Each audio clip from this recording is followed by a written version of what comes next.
Ohio's corn and soybean farmers are getting hit from 4 directions at the same time, and none of those directions are letting up. Tariffs killed their biggest customer. The farm bill that was supposed to set the rules expired in 2023 and still hasn't been replaced. Fertilizer costs are up. Crop prices are down below break-even for a lot of operations.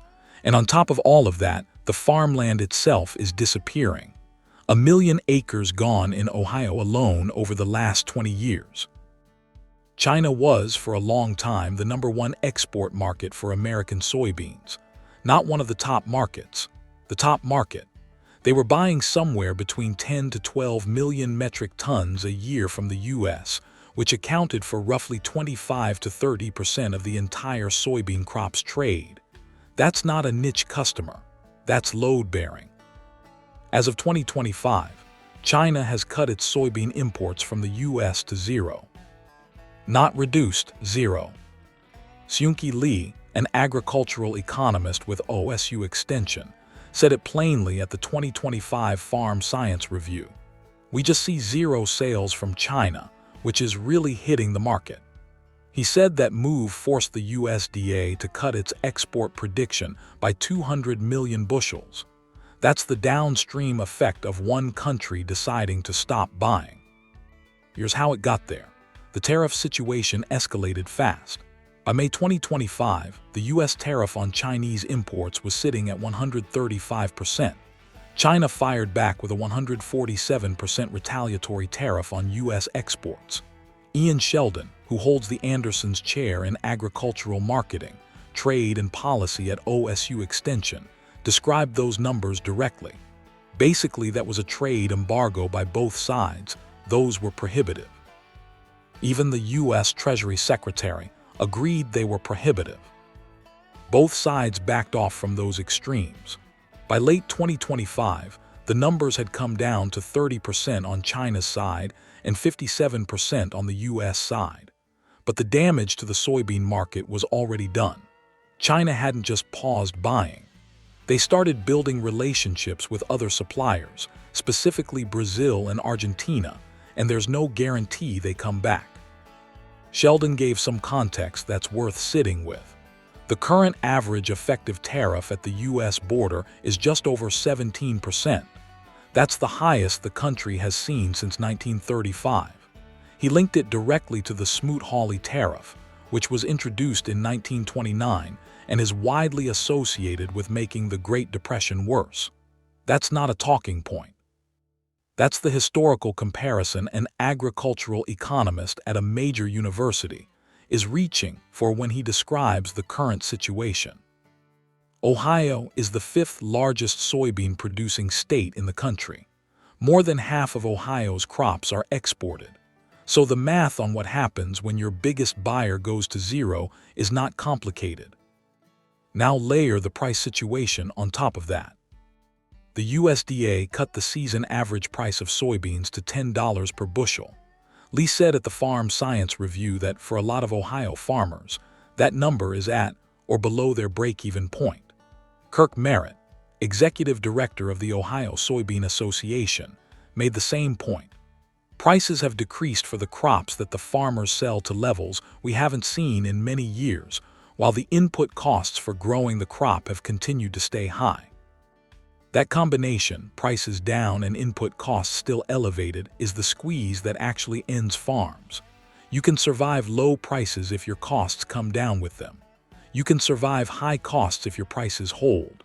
When prices drop but costs don't, you're covering your losses with savings, with loans, or with nothing.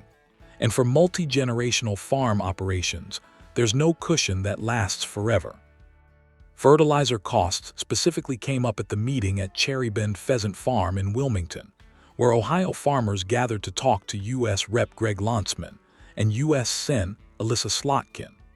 Rising fertilizer costs were named alongside trade uncertainty as the two main financial pressures squeezing farmers from the cost side, while the tariff situation was hitting them from the revenue side. No federal or state financial assistance had come down the pipeline for soybean farmers as of the reporting. Merritt said directly, "If that's not the case, then there might need to be assistance for farmers purely to get them from this year to the next. For a lot of operations, that's where it stands, 1 year at a time. Ohio's soybean farmers are not sitting around waiting for China to come back. They're rerouting. The new targets for soybean exports are Taiwan, Mexico, Indonesia, Egypt, Bangladesh, and Vietnam. The Ohio soybean. Here's the thing that makes all of the above harder. The legislative framework that's supposed to help farmers navigate exactly these kinds of situations has been expired for over 2 years. The federal farm bill expired in September 2023. Farmers have been operating on pricing rules and support structures designed for the market conditions of 2018. Slotkin said it plainly at Wilmington. In what universe are you dealing with anything on your farm that is based on that? The Farm Bill sets the parameters for food and farm policy across the country, from crop insurance to commodity support programs to conservation funding. It gets renewed every 5 years, typically with bipartisan support because farm policy has never been a purely partisan issue. But the current renewal has stalled. Part of the stall is what happened with the Big Beautiful Bill last year. Some food policy provisions got folded into that legislation, which created a resentment problem among lawmakers who would normally vote for a farm bill. Slotkin explained the logic. A bunch of the folks who would normally be ready to vote for a farm bill were like, well, why am I voting for a farm bill now? You took part of what should have been in the farm bill and used it as a bargaining chip somewhere else. Now the people who were ready to vote for the full package don't feel like they're getting the full deal. The House has drafted a new farm bill, but the Speaker's office has stopped it from going to a floor vote. Lantzman said at Wilmington that it should have gone to the floor immediately, which would have put pressure on the Senate to act. Instead, it's sitting. His response is to push for a supermajority vote that would bypass the Speaker's office entirely and force the floor vote directly. Whether that works is a separate question. But the situation on the ground for Ohio farmers is that they've been operating without a current farm bill for 2 years. Tariffs have gutted their biggest export customer in the interim. Input costs are still elevated, and nobody in Washington has passed anything that directly addresses any of it. Brad Bales, Senior Director of State and National Policy at the Ohio Farm Bureau, said at the Wilmington meeting that without an updated farm bill, farmers can't make long-term decisions with any confidence. He framed it as a planning problem as much as a financial one. You can't make a 5-year investment decision on land or equipment when the policy framework that affects your income is frozen in 2018 numbers. This one is slower moving, but it's the one that doesn't reverse. Ohio has lost 1 million acres of farmland over the past 20 years. 500,000 of those acres disappeared between 2017 and 2023 alone.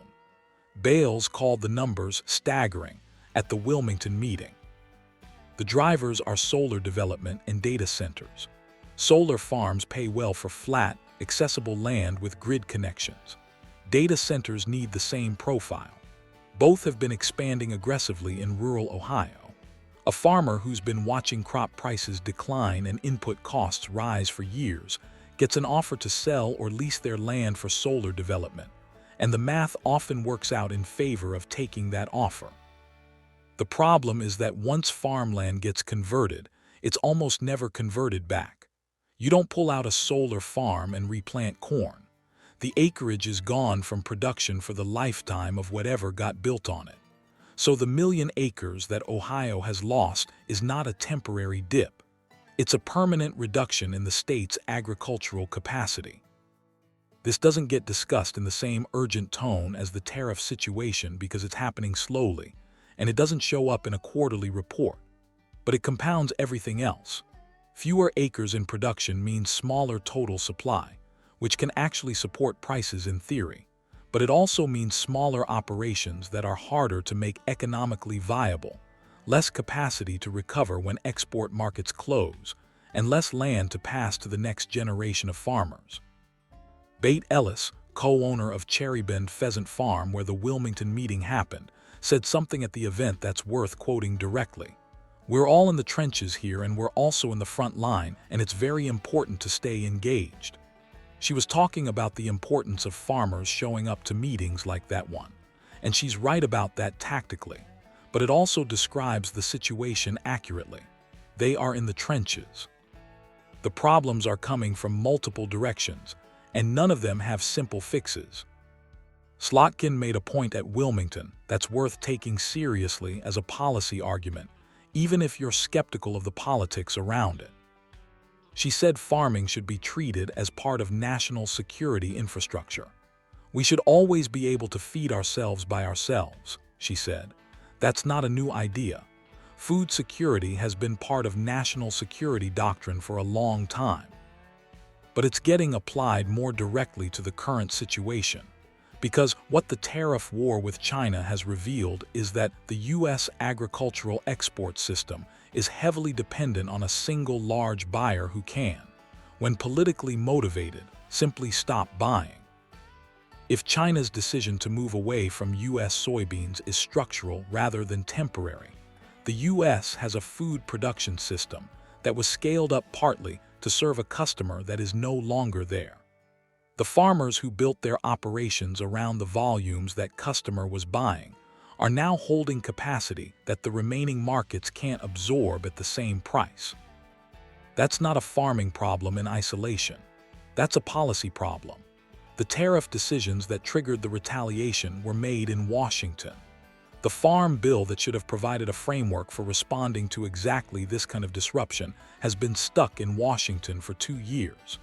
The land conversion that's reducing Ohio's agricultural base is happening partly because farm economics have been deteriorating for years without a policy response. Merritt said farmers are eternal optimists and entrepreneurs. He's right about that as a description of the people involved. They are looking for alternative markets, developing biofuel relationships, signing trade agreements with Taiwan, pushing for E15. They're doing the work. The question is whether the structural conditions improve fast enough for that work to matter before the financial pressure forces operations to close.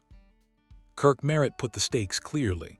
For a lot of farmers, it's a matter of a multi-generational operation.